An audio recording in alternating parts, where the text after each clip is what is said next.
Indian history can be a bit tricky for the uninitiated. In an effort to build a cohesive story for a nation whose people have been stitched together into a sort of post-colonial Frankenstein, we're given only a thin slice of the whole. The Indus Valley Civilization, the Mauryas, the Guptas, the Mughals, the British Raj, and the independence movement. Simple, clean, and limited. And quite frankly, a bit stale. Here's the dirty little secret of Indian history.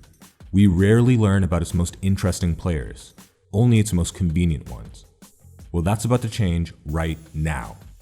Meet the Cholas, a visionary maritime empire from the deep south of India, in a region known as Tamil country. The Cholas were many things, warlike, opportunistic, and politically manipulative, but above all, they were ambitious. By the medieval era, they had fashioned themselves into a regional hegemon that dominated their contemporaries in India and Southeast Asia, and established extensive intercontinental trade networks. Perhaps the single most impressive feat of the Cholas was their naval invasion of Southeast Asia in 1025 CE, part of a multi-generational effort to gain supremacy over international sea trade. The story of that invasion, and the century of pseudo-colonial intervention that followed, is one that challenges conventional perceptions of Indian empire. But let's dig into some historical context first. The Chola dynasty first came into being sometime around 300 BCE in the Kaveri River Delta. From the beginning, the Cholas were reliant on the sea for wealth, their ports visited by ships from lands as far away as China and Rome. In the early medieval era, the Cholas were nothing more than a mere vassal kingdom to the dominant Pallavas. That all changed, however, when the Pallavas found themselves embroiled in a series of conflicts in 850 CE. From their core city of Urayur, the Cholas exploited an opportunity to capture the city of Thanjavur from the Pallavas, thereby wresting control of the region from their former overlords. Over the next 150 years, the Cholas went through what might be considered a civilizational golden age. Tamil arts, culture, and language flourished. Government administration was centralized and improved. Using processed palm leaves as a sort of paper substitute, the Cholas kept copious records, from administrative reports to legal disputes to internal reviews of official misconduct. Meanwhile, surveys and centralized revenue collection ensured fairness in taxation. The Cholas also introduced elected councils whose officials were subject to regular auditing. These and other reforms undercut the role of local feudatories, thus consolidating Chola power and creating the infrastructure necessary to maintain a large, well-run empire. But it was this man, Rajendra Chola I, who would put them on the world stage. As crown prince, Rajendra led campaigns against neighboring rivals. Under the command of his father, Rajendra Chola, he conquered the Western Ganga dynasty, the Cheras, and the Pandyas. Together, they extended the boundaries of the empire over much of South India and Sri Lanka, defeating their enemies and forging deep political and familial alliances with the Telugus of Vengi. Thus, by the time Rajendra Chola I ascended to the throne in 1014 CE, he had inherited an empire on the precipice of historical greatness. Freshly coronated and no doubt influenced by his father's expansionary policies, Rajendra began to shape into being a true cross-regional empire. Rajendra was a busy man. In less than a decade, he used his navy to blockade and subdue rebellious lords along the Malabar coast, carved out territories belonging to the Western Chalukyas, supported his nephew's succession claims in Telugu country, finished his father's conquest of Sri Lanka, occupied the Maldives, and established Chola dominance over the Andaman Islands, thus securing a forward base into Southeast Asia. He also installed his sons as regional viceroys to further entrench central control over these dominions. But even after all of this, he was just getting started. In 1023 CE, Rajendra decided to raid northern India. He marched with his armies to the northeast, all the way up to the banks of the river Ganges. On the way, he defeated the forces of Kalinga, and, with the path cleared to Bengal, descended upon the Pala kingdom and defeated them too. Rajendra was so pleased with himself that when he defeated the Pala kingdom, he filled up large tanks with water from the river Ganges and transported them all the way back to the Chola heartland. To commemorate the victory, he constructed a formidable temple at the center of a new capital city, Gangaikonda Cholapuram, meaning conqueror of the Ganges, and blessed it with his pillaged holy water. But why all this warmongering? Why risk everything to subdue distant enemies? See, the Indian subcontinent lies at the center of an oceanic trade superhighway known as the Maritime Silk Road. The importance of the Maritime Silk Road cannot be overstated. For thousands of years, ancient powers moved significant cargo along these routes. Early writings in Tamil country describe streets packed to the brim with goods from around the world, while government records in Tang Dynasty China indicate that the quantity of goods entering through its licensed ports generated a large portion of the country's total tax revenues. Control over the maritime Silk Road was invaluable. Military and administrative dominance gave major powers the ability to position their economic machinery, such as trade guilds, more favorably in the global markets. The Chola military offensives were part of a strategy to suppress rivals that might otherwise compromise their supremacy over the maritime Silk Road trade. It's hardly a coincidence that nearly a half-century of conflict led to Chola control over most of the prominent trade centers along India's coasts. We've mentioned trade guilds a few times, so what role did they play in all of this? For most of Tamil history, trade guilds were influential in both the economic and political spheres. By the medieval era, trade guilds had grown extremely powerful, with some wielding greater de facto authority than local feudatories. There were many trade guilds, the 500 lords of Ayavolu, the Anjuvanam, and the Manigramam, among others. Each had their own specialty, history, and supply networks. An 11th century inscription describing the 500 said the following about the guild. Famed throughout the world, having 18 cities of the 4 points of the compass, born to be wanderers over many countries, by land routes and water routes penetrating into the regions of the 6 continents, with superior elephants, well-bred horses, large sapphires, moonstones, pearls, rubies, diamonds, cardamoms, cloves, sandal, camphor, musk, saffron, and other perfumes and drugs.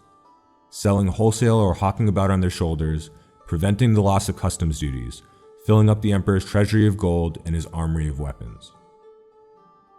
The guilds likely wielded significant behind-the-scenes influence. We know that the trade guilds would maintain their own flag standards, as well as their own private armies and fleets. We also know that some trade guilds lent money to kings, including Rajendra Chola and Rajendra Chola. It was a risky proposition to go against the demands of the trade guilds. If Rajendra were to get on their bad side, he might find his rivals suddenly equipped and funded to stage a takeover. To put it bluntly, the trade guilds benefited from Chola dominance of the maritime Silk Road trade. Whether they actively pushed for war remains a mystery, but it's fair to say, yeah, they probably did. Having secured their dominance over the maritime Silk Road vis-a-vis other Indian powers, one would think that the Cholas could finally sit back and enjoy their hard-earned rewards, but that was not the case. Srivijaya, a powerful thalassocracy based in the Malay archipelago, was actively interfering with trade and damaging Chola interests. See, by the turn of the 11th century, the maritime Silk Road was undergoing some significant changes. The decline of the Abbasid Caliphate in Baghdad was matched by the rise of the Fatimid dynasty in Egypt. Ships leaving from the Fatimid territories would scoot past the Horn of Africa and toward Chola ports, where goods would be sold and retransported by Tamil crews headed towards Southeast Asia and China. Meanwhile, on the other side of Asia, the Song dynasty ushered in an era of unprecedented economic prosperity. Everyone was lining up for an egg from the Song dynasty golden goose, including, of course, the Fatimids.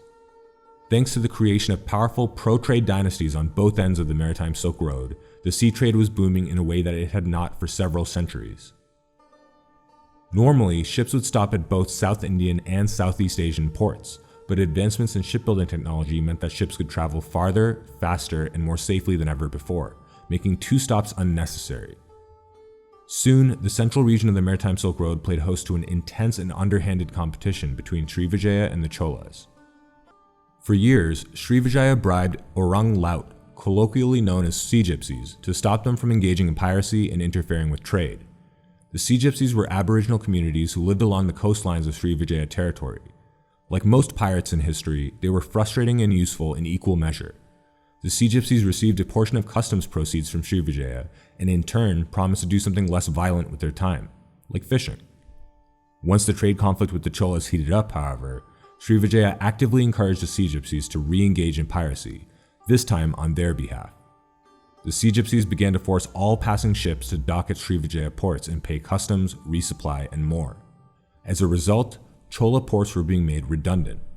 There is also evidence that Tamil trade guilds were being actively suppressed in Southeast Asian ports due to Srivijaya's influence. Interference with maritime Silk Road trade no doubt prompted Rajendra to attack the Srivijaya and normalize the situation. After all, he and his father had not spent decades warring and subduing their maritime rivals in India simply to have the fruits of their labor rot on the vine. Srivijaya would have to be punished. The Chola invasion involved three major Southeast Asian players. Srivijaya, of course, but also Tambalinga, a Malay kingdom based out of what is now southern Thailand, and Angkor, an ambitious peninsular kingdom based out of what is now Cambodia. In the early 11th century, the Cholas were a staunch ally of Angkor, while Srivijaya was allied with Tambalinga. It's possible that religion played a part in this diplomatic arrangement.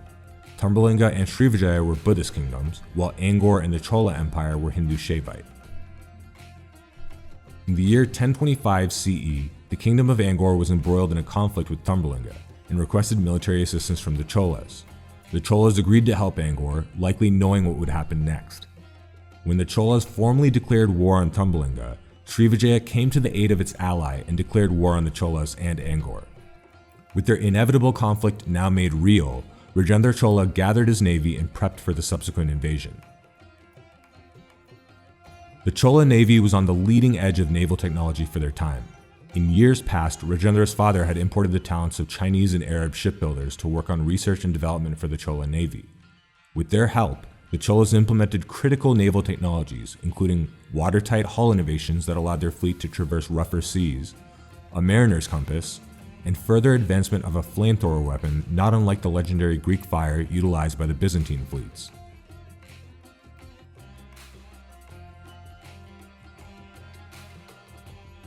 When the war began, Srivijaya was the main target.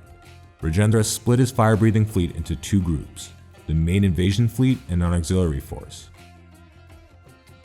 The auxiliary force was sent to the entrance of the Straits of Malacca, where the Srivijaya fleet was waiting, positioned to take on what they assumed would be the bulk of the Chola fleet. Little did Srivijaya know that the Chola main invasion fleet was sent south of Sumatra, positioned behind the island. With the element of surprise on their side, the Chola fleet circled around the island and made their way to Palembang, the southern capital. When they arrived, they sieged and sacked the city. Afterwards, the combined Chola forces pincered the Srivijaya fleet in the straits, defeating them easily. Why was this decisive maneuver allowed to happen? Well, Srivijaya did not anticipate that the main Chola invasion fleet had been outfitted with technology that allowed them to traverse the rough waters south of Sumatra. It wasn't an unreasonable blind spot. Moving an entire fleet south of Sumatra during the monsoon season had never been done before, and was seen as impossibly risky. After steamrolling the Srivijaya navy, the Chola forces laid siege to Kadaram, the northern capital of Srivijaya, and captured this important administrative and trade center for themselves. For the Cholas, conquest seems to have been uncompromising. They plundered countless treasures and took the Srivijaya king, Maharaja Sangrama, as their prisoner. With Srivijaya effectively subdued, the Cholas finally moved a portion of their fleet to battle with Tambalinga and helped to quickly bring that kingdom under Angkor's control. The Southeast Asian invasion was an unequivocal success. In just a few months, the Cholas had defeated the mighty Srivijaya and ended a prosperous multi-century dynasty. Though the invasion brought an end to the Srivijaya Sailendra dynasty, its impact was manifold. Success emboldened Chola ambitions in Southeast Asia. For the next 100 years, they became intimately involved in Southeast Asian politics. The Cholas formed new alliances, performed raids, and generally used their influence to bully the weaker players so as to create an economically favorable situation, something of a pseudo-colonial approach. To entrench themselves further, the Cholas established permanent military garrisons in Srivijaya and Angkor territory, to serve as remote forces for promoting their interests. The soft influence of the Cholas increased too. Tamil trade guilds came to dominate in the major commercial centers of Southeast Asia and southern China, and the Cholas sent regular political envoys to China, Angkor, Bagan, Pegu, Srivijaya, and other Asian powers, establishing closer diplomatic relations. In the wake of the invasion, Chola elite intermarried with Southeast Asian royalty. Rajendra, for example, is believed to have taken Onang Kyu, the daughter of the captured Srivijaya king Sangrama, as his wife. Since that time, Malay royalty claimed and continue to claim Chola heritage, and their princes have been variously named Raja Chulan, an attempt to recall this unique past. But intermarriage was more than just a historical curiosity. Close family relations meant that the Chola could more legitimately prop up claims of royalty that would be friendly to their interests. In 1077 CE, for example, a succession dispute in Kadaram led to direct Chola intervention. Rajendra's grandson, Kulotunga, conquered Kadaram on behalf of a Chola-descended claimant to the crown, putting him on the throne as a sort of puppet king. But familial connections would not always lead to loyal service to the crown. At the turn of the 12th century, Srivijaya Chola, a half-Tamil, half-Malay prince from Sumatra, was sent with the Chola expeditionary force to the Philippines to scout the country ahead of a potential invasion. Sensing an opportunity to make himself into a king, Srivijaya suddenly decided to defect from the Chola Empire and conquer the island of Cebu under his own banner, establishing the long-lived Rajanate of Cebu.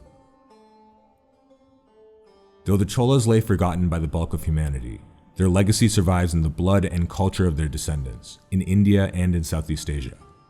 For far too long, the world has lived in quiet ignorance of the great power that once emerged from across the sea. And now you know.